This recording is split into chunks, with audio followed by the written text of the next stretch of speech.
Dobar dan svima. Ponovno radimo pokuse iz fizike. Današnji pokus imat će jednu čaroliju, tako da se radionica danas zove čarobni grah. Da vidimo što se krije iza toga. Mi smo mali znanstvenici. Ja sam Ana. Ja sam Vedrana. Ja sam Stela. Ja sam Helena. Magični grah, kaže teta Ana.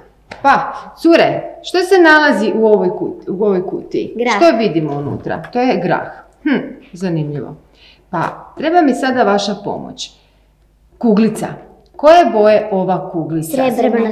Izvrsno, srebrna kuglica. Sada ću kuglicu staviti u kutiju gdje se nalazi magični grah. Ništa se nije dogodilo. Sad nam treba pomoć. Sada ćemo prekriti tu kutiju da bi malo čarolija bila posebnija, a cure, vi ćete ju sada malo zdrmati, jel može? Ajde, uzmite, ovako, dobro, odlično. Možda treba još malo, ha? Odlično, super. Što će se dogoditi? Hoće li grah nestati? Ne znam. Ne znamo. Hoće li kuglica nestati? Ne znam. Wow. Da vidimo šta je unutra. Crvena loptica. Crvena loptica, a srebrne kuglice više nema. Gdje li je nestala? Odgovor na krive u fizici. Naime, ovaj grah ponaša se kao tekućina, a zapravo unutra su nam obje loptice.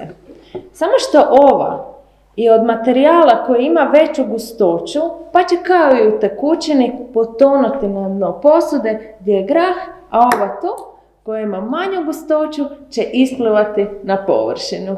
Je li fizika čarobna? Da. Super. Možete probati ovo i kod kuće.